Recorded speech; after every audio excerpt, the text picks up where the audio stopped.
Buenos días, por ahí, ¿quién anda?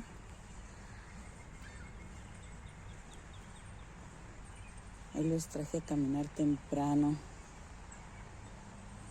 No hay mucha gente, así que uno puede grabar con tranquilidad. Ya vieron cómo amaneció aquí, el cielo azul, muchas nubes.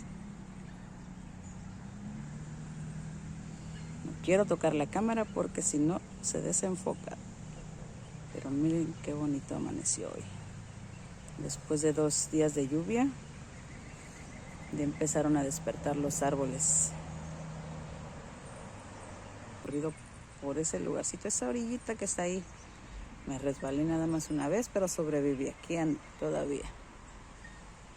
Ahorita nos vamos a subir por aquí, pero si viene alguien voy a tener que parar el video y dejarlos con lo bonito que es la naturaleza, los sonidos.